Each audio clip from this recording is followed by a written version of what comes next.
Ya, kepareng disuwuni rawuh lah. Wo ngono. Heeh, ora mergo ngalap berkate, heeh, ning sing dijaluk pangestune. Wo ngono.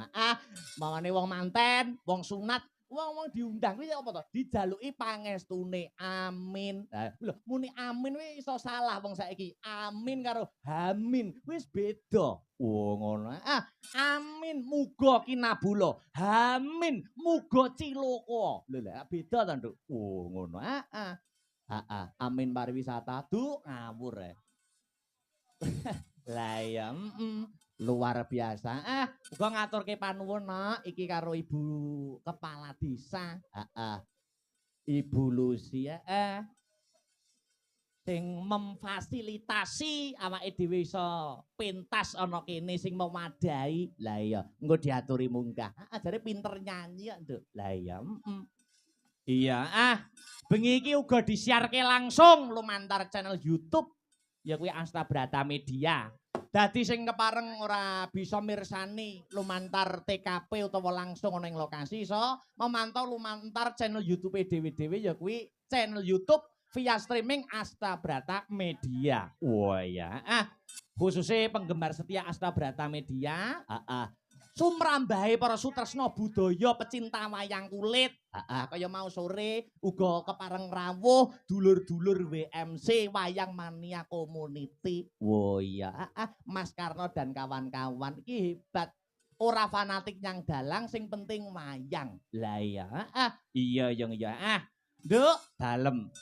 Iki saka kersane Bapak Supiyanto awake dhewe sowan ora ijen. Lah iya, nanging uga nimbali ya kuwi kadangku tuwa Mas Gareng Jajak kang mijil saka Purwodadi Grobogan. Wah iya, Purwodadi kok Purwodadi.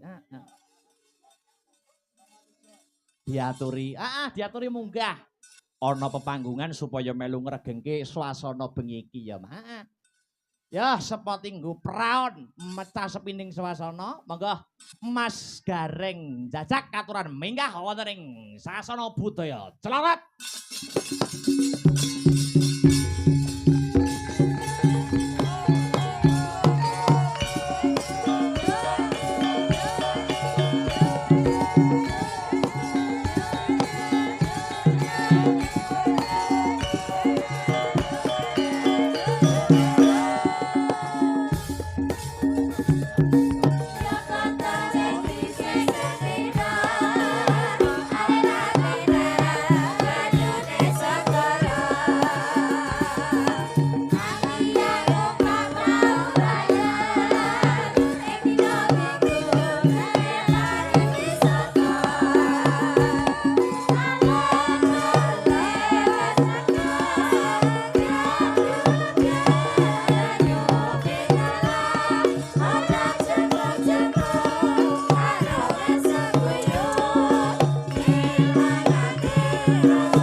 biasa.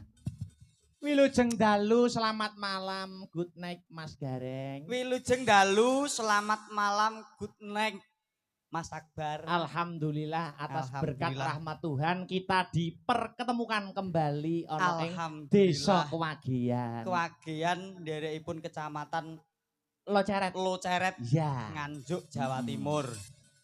Alhamdulillah penontonnya luar biasa, Mas. Membludak luar biasa, tumplek-blek kaya dene banyu ngendhong. Weh. Saka ngendi papan dadi siji mung kepengin bot-bote mirsani ndi to sing jare kondang dalang Mas Akbar. Weh, piye nek ngomong Mas Akbar piye? Akbar. Weh, nganggo kol-kolah kubro. Iya, ben ketok kaya wong Islami.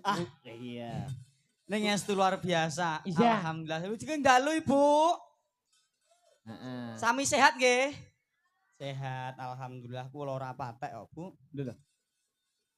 Wong diundang ning kene iki kudune atine seneng, pikirane seneng kok ora sehat lho, Mas. Nampa bayaran lho. Lah wong ora sehat aku kok sing protes kowe nyapa to, Mas? Lho. Alam koyo ngene iki kon jaga kesehatan rada angel, nek usum udan akeh. Usum udan, heeh. Heeh. Mula nek golek lara iki gampang, nek golek sehat ki angel. Ibarate metu sore udan-udan, sesuk iso dadi ketisen pilek watuk. Betul. Metu awan panas-panas sesuk iso dadi sumer-sumer. Lho aku nek iki nganggur ning omah ya lara kok, Mas. Lara napa, Mas? Lara ati, Mas.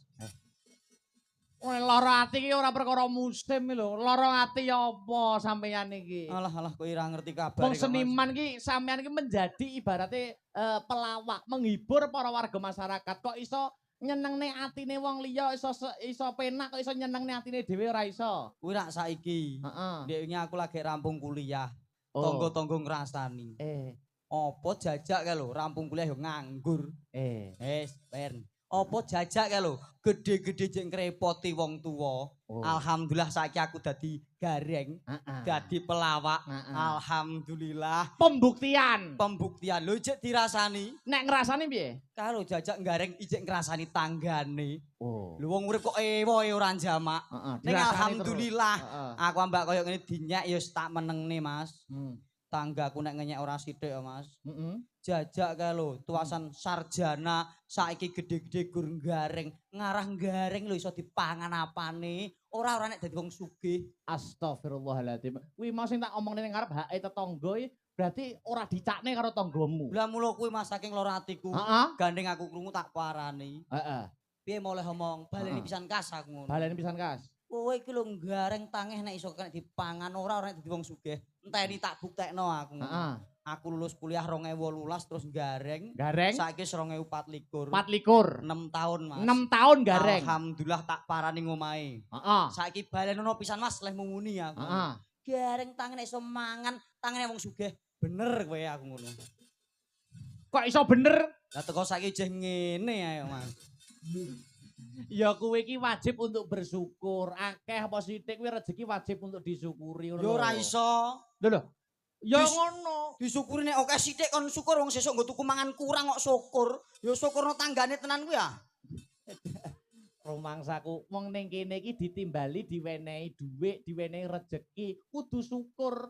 Ya toh nambah seduluran pone masyarakat Kewagian. Alhamdulillah ya Mas ya. Heeh, acarane ngerti urung? Ya ora ngerti wong aku rene sing ngejak kono.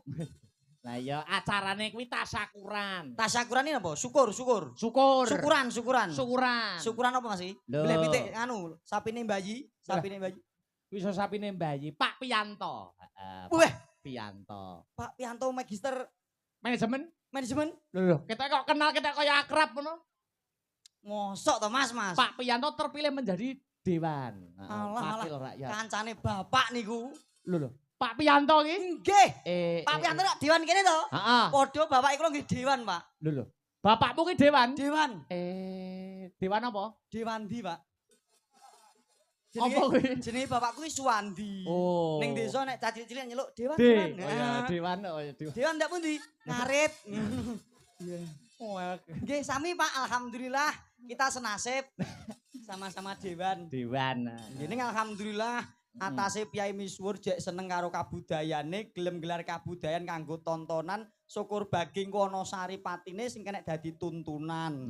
Muga-muga warga Kewagian pinaringan seger kewarasan, tinebihna ing syukur sakit, cinaketa ing bagya mulya, antuka kabagyan pindhane reseping wujuding samudraning apa ngono gesang Mas ya. Dadi wong urip iki wis entuk samudraning gesang tegese wis entuk air kehidupan, uripe sak obah polah entuk berkah, sak krembyah mamah. Amin Allahumma amin. Wis dongane ora akeh-akeh ngakulene yo golek donga Mas. Oh, sampeyan ini golek donga. Lah nek ora muga-muga didongakno warga semene kae mongko dongane wong 40 kuwi luwih mandi. Lah mongko nek iki wong 4.000 gak yo berarti berapa kali lipat mandine. Kula mboten njaluk neka-neka Bu, mang dongake kula seger kewarasan, panjang umur, gampang golek rezeki. Amin Allahumma amin. Wis disembadani Gusti Allah aku panjang umur. Amin. Aku tok nek kanca-kanca gak roh wong do gak njaluk kok. Ya penonton pecinta budaya malam ini ndongakne kabeh no dalange panjang umur, sindene panjang umur, pengerawit kanca-kanca ya panjang umur. Lah kowe mau njaluk ora? Ya durung. Lah mula nek durung ya aja gagas njaluk panjang umur wong durung njaluk kok. Aku wis genah wis njaluk kok Mas. Ya otomatis ngono kuwi otomatis awake dhewe iso menghibur, nek wis menghibur gawe senenge atine wong liya mesti didongakne. Urung karuan. Lho. Kuwi ra nek sing seneng, nek kayak gak seneng.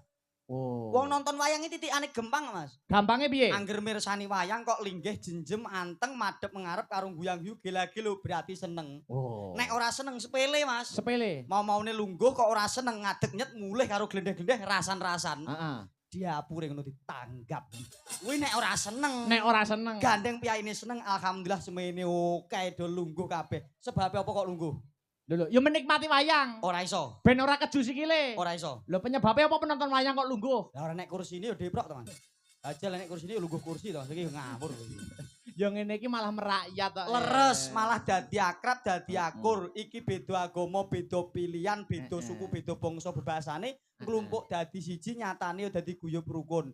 Tumpun tanggapan apa sing paling guyub rukun nek gak gur nonton wayang. Betul. Paling nek nuwun sewu sing hura-hura ngono kae do joget do malah nyenggol kancane dadi bengkerengan dadi padon nek ngene iki anteng ayem tejem lho. Malah sok-sok sing maune ora kenal gandeng jejeran dadi kenal. Masya Allah. Ayeme ning Indonesia ngene iki lho Mas. Ayeme ning Indonesia. Lah jajal ning bangsa liya, tuladane ning Palestina koyo dina iki nembe kenek apa jenenge perang. Apa ya kober nonton wayang.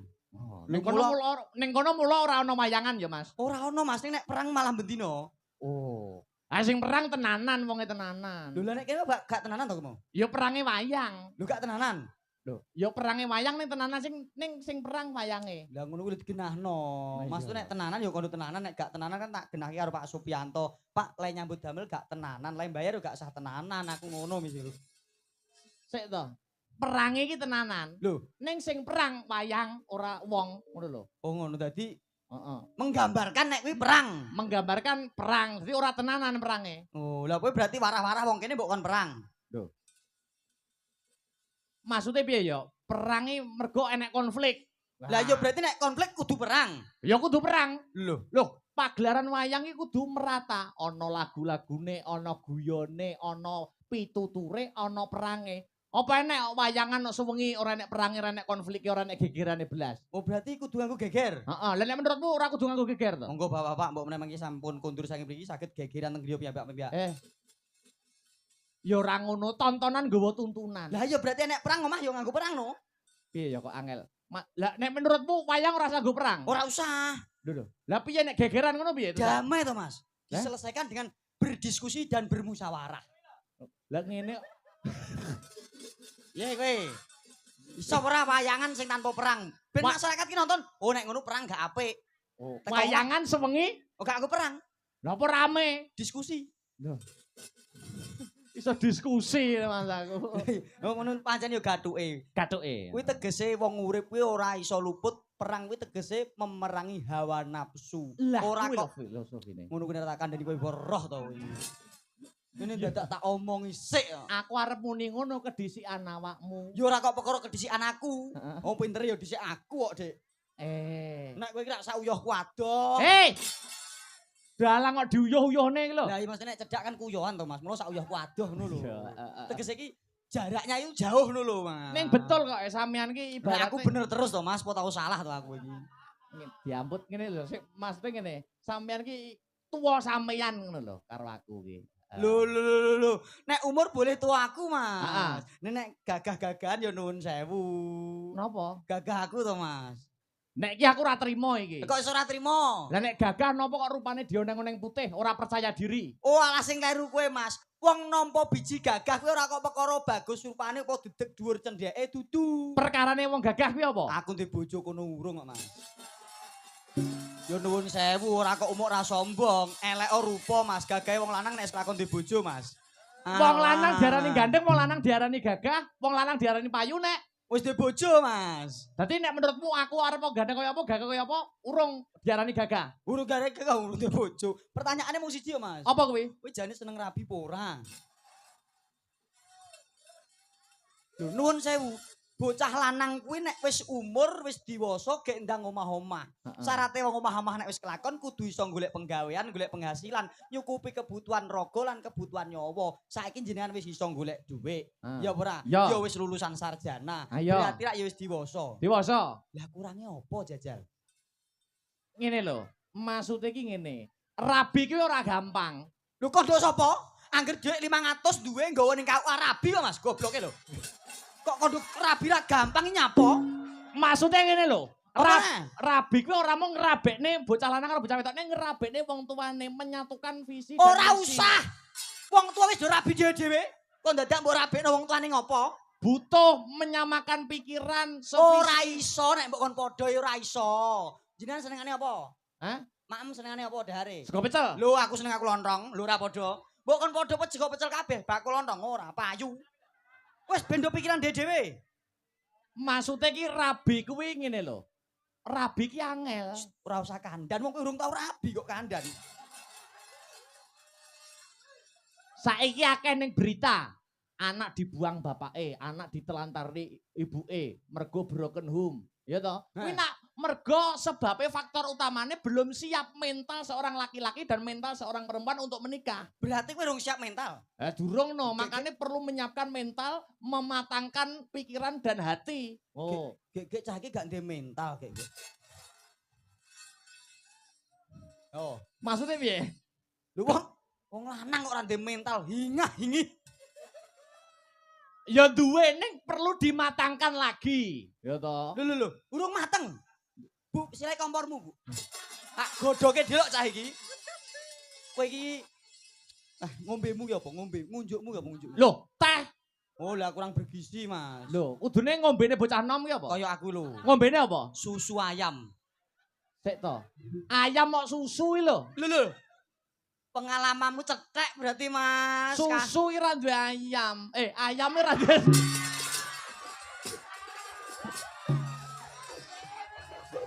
Oh alah, ngene lho Mas. Saiki wadimu mulai kecandak. Wis ora duwe mental, pikirane cetek. Ngono kok. Ayame ora duwe susu. Oh alah. Sing duwe susu ki sapi, kambing. Ngono. Oh alah, lek kae lho. Ya lho, enek tulisane gede lho. Mie ayam lho duwe mie. Mie ayam. Berarti aku mau bar ngombe susu ayam kae lho, mie ayam. Ngene ya. Kayak ngene kok ngelokne IQ ku ndek. Kamu itu yang kurang bisa memahami kata-kata mie ayam. Iki maksudnya ki ombenane pite. Alah. Kalau tulisannya mie ayam. Berarti ayamin gue mie. Mie ayam toh.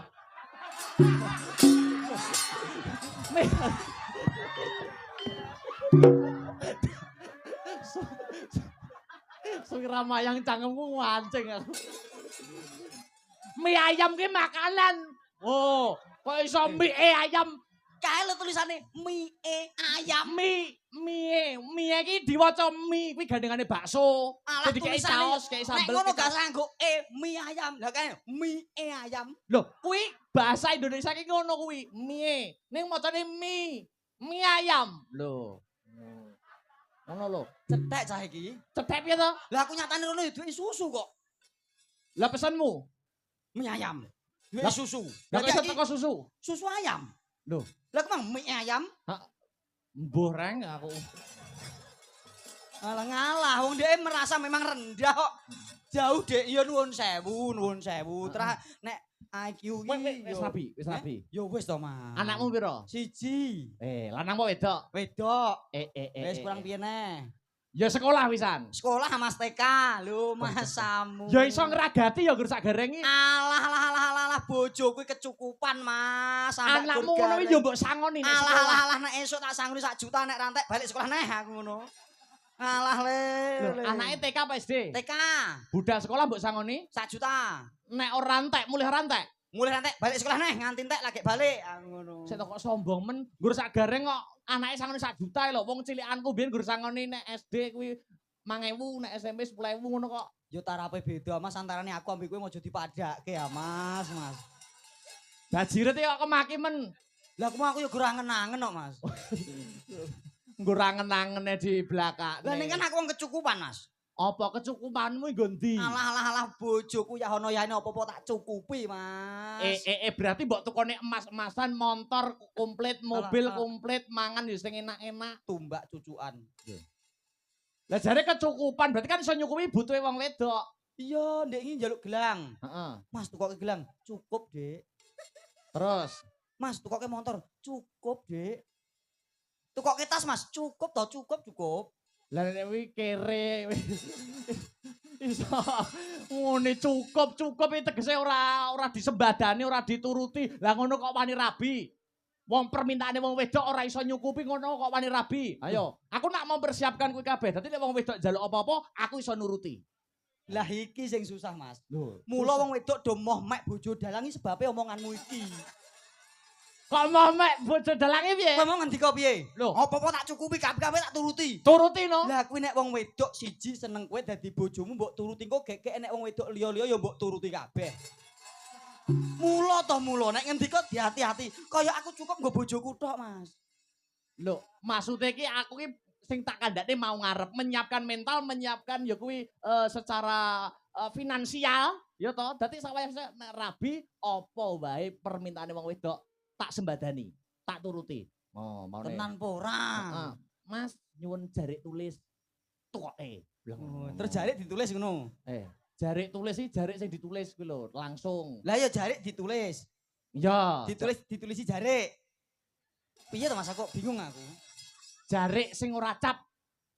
Oh, berarti jarike palsu ora nek cape. Ya asli jarik tulis. Ngono. Alah mbah Mas bingung aku omongan kowe gak level blas kok. So gak level lho. Hebat loh, kita selama tidak jumpa, ya toh, ning ketemu pisan kok ya kompak lambene abang. Berarti kita itu sehati ya, sehati. Ora kok sehati. Apa-apa? Wong telah dikabari bapak kok. Aku abang Mas yo aku ngono. Wong aku rung duwe nyilih to aku. Tak kira nek adewe kompak, tak kira nek adewe sehati. Ngapain sehati kok sesama lelaki? No dong. Wede. No dong. Nek berarti nek awakmu sehati karo bojoku no. Oh, karo wong wedok. Aku wong lanang sing jujur-jujure wong lanang, Mas. Aku wong lanang ora tau ngapusi, ora tau piye-piye. Alah dagelan. Lho. Lambene kaya ngono kuwi iso enek dagelan muni ngono kuwi isuke lambene iso kreminen lho. Dagelan ngendi kuwi tak tekokane? Dagelan nganjuk kene. Yo nganjuk wong omahku Prodadi Mas aman aku. Piye. Berarti nek sehati mau karo wong lanang, karo wong wedok. Oh, berarti iki sinden-sinden iki sehati kabeh. Nah.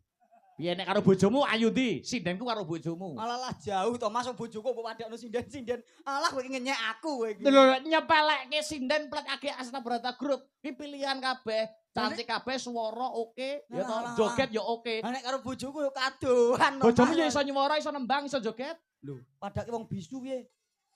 Nyuwara yo iso ah. Nembang nyinden ngono ki ya. Lho nek nembang nyinden urung karuan, penting nyuwarane iso. Lah nek ngene wong wagian ya iso. Lah tekokmu yo ngono kok iso. Iki sinden ki lho pirang-pirang deloken. Weh, iki piye luar biasa to. Wedok kabeh, Mas. Lho wedok kabeh no iso. Apa iya? Wedok kabeh. Kok ketek ora percaya ngono to? Masalahnya asli ambil ora asli beda, Mas. Apa ana titikane? Enak. Piye upamane? Tuladane jenengan tuku HP ya. HP.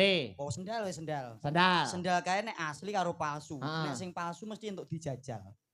Nek palsu entuk dijajal. Jajal sih gak apa-apa Mas wong yo barang palsu. Ning nek asli jek segelan oh gak entuk dijajal Mas wong barang ori. Sisan dituku. Kuwi sandal. Sandal. Lah sinden iki asli apa ora asli? Ayo. Nek ayo pilih ndi? Asli wedok no. Lah urung tau jajal e. Maksudnya iki dijajal suarane. Ngono lho, pikiranmu konotasimu reget kotor ngeres kamu itu. Kowe iki tidak menyamakan dengan aku. Aku ki pemuda, ya toh urung rabi Joko. Urung kambon wedokan Joko ting-ting.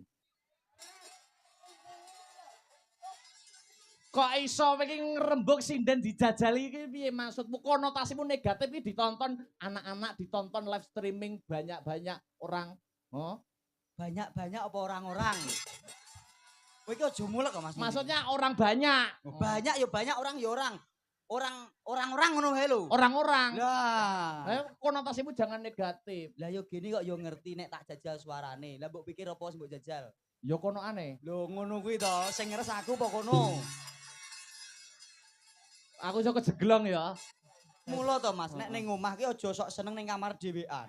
Eh. Wong lanang angger suwe ning kamar dhewean mesti tontonane elik ya Mas. Apa? Yo mbuh aku gak ngerti. Aku kan gak kulo ning kamar suwe Mas. Ya, upama sinden semene kae sing mbok pilih ndi? Seleramu, karaktermu, kriteriamu seorang wanita sinden iki mbok pilih sing ndi? Upama mobil Mas. Ah, mobil. Aku mesti pilih mobil sing keluaran tuwa, antik, berkelas, berpengalaman. Oh, antik, Berkelas, berpengalaman. ora enek sing ngedol anyar. Ora enek, aku pilih sing tuwa. Regane mesti larang. Ya murah Mas mobil tuwek kok. Oh. Upamane sinden sing mbok pilih mesti ndi? Sing tuwek. Pengalamannya hebat guys. Hah, sing Sing tuwek. sing tuwek kok keteke suaramu ora patek banter, ora patek yakin, sing tuwek ngono tok. Aku pengen muni banter ngono, aku muni tuwek banter kono krungu dak malah kono gelo atine. Tak daraki tuwek. Heeh. Kowe dadi seleramu malah sing pojok ngono kuwi. Iya. Oh, Lho iya. ibarat motor kan pengalamannya oke to Mas. Tahu nabrak, Bu. Tahu jegur lho. Tahu jegur kalenan. Lho. Saurana tandaan mikmu bubar. Modar kowe. Sik Mas, bingung aku.